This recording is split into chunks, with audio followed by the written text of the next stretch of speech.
лав дүүрийн хүрээнд болохоор бид нар хамгийн эхлээд activity life cycle гэдэг тэрийг бол үзэн байгаа. Энэ маань болохоор яа гэм бэ гэхээр одоо ингээд бидний ажиллаж байгаа аппликейшн маань ингээд life cycle гэдэг нь ерөнхийдөө activity маань хаагдаж нэгдэх үлийг ерөнхийдөө бол ингээд нэг яг одоо гараад орох шууд апаа ажиллуулах бүр ингээ хаах гэдэг тэднийг бол ингээд life cycle-ээр ерөнхийдөө хэлмээ.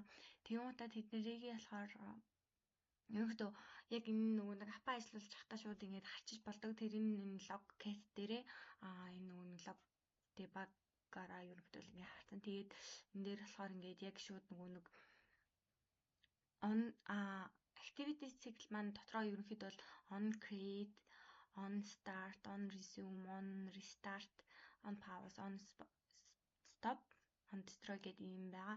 Эдгээр болохоор яа гэм гэх юм бол одоо хамгийн анх бүр ингээ ажиллаж ихэд бол on create маань хийгдэг энэ activity-г маань API маань гэдэг зурж яана гэсэн үг шүү дээ. За тэгээд on start маань одоо ингээд application-ы bottom маань байгаа шүү дээ. Энэ дээр ингээд дарлаа гэж бодоход on start маань дууддаг. За тэгээд on resume ингээд одоо түр ингээд гарцсан байж байгаад ингээд өөр юм руу орох юм уу те тэр буцаад орохдоо юм да on resume on start маань тэгээд on pause маань болохоор нэг одоо түр одоо ингэж хааж байгааг бол ерөөдөө on pause болчихж байгаа байхгүй юу?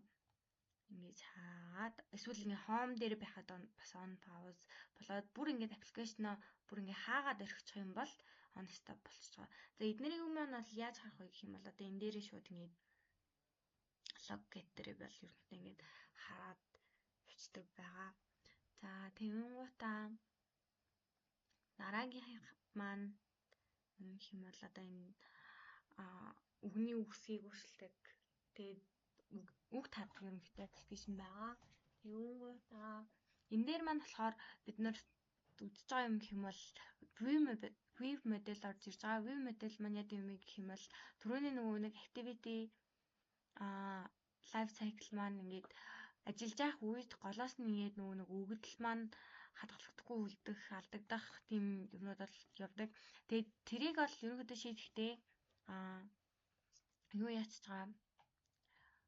Одоо нэг дэлгэх зэргүүлэхэд бас ингээд өгөгдлөө хадгалах хэрэгтэй болдог шүү дээ. Тэн дээр болохоор нэг remember ашигладаг шүү дээ нэг stage дээ. Тэгээд тэр нь болохоор зөвхөн нэг ингээ дэлгэх зэргүүлэх шилжихэд бол ашигладаг. Харин нэг ап маань унтрааж хасаахад бол өгөгдөл хадгалах жоохон асуудалтай байдаг.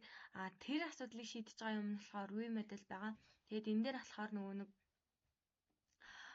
яг ингээд өгөгдлөө одоо энэ аппликейшн маань ингээд эргэлээ ч юм уу те эсвэл ингээ унтраагаад тасалаа ч юм уу тийм үед өгөгдлөө хадгалах. Тэгээд бизнес логго бас нэг бизнес лого ялахад бас ингээд ашиглагддаг байгаа. Тэгэнгუутаа энэ дээр бол ингээ харагдаж байна. View модель үүсгэхдээ яг одоо ингээд энэ дата дээрээ одоо ямар үйл хийгдгүү те нөгөө бизнес логгууд маань ерөөдөө явагдаж байгаа гэсэн үг. Reset game, update game одоо ингээд тэ үгээ ингээд шавлдах, үсгээ шавлах таарж ийн үү. Тийм иймэрхүү юмнууд маань ерөөдөө явдаг. За тэгэнгуутаа энэ UI stage дээр болохоор яг нэг одоо энэ дотор байгаа өгөгдлүүд маань эднэр маань ингээд нэг UI stage дотор байгаа одоо энэ датанууд хэмдээ эднэр маань нэг view моделлороо дамжаад UI-да харагддаг. Тэгэнгуутаа нэг бас ингээ хадгалагдаад одоо дата маань өөрчлөгдлөө гэж ботход ингээ хадгалагдаад явж байгаа гэсэн үг. За тэгээд энийг ингээд дислэлд харъя.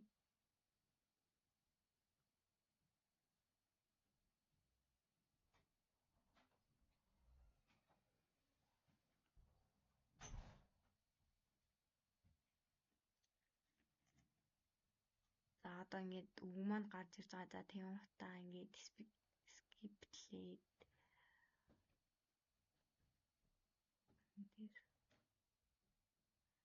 ice гэдэг үг гэлээ гэхдээ ice-ийг оруулж юм. Score маань байна.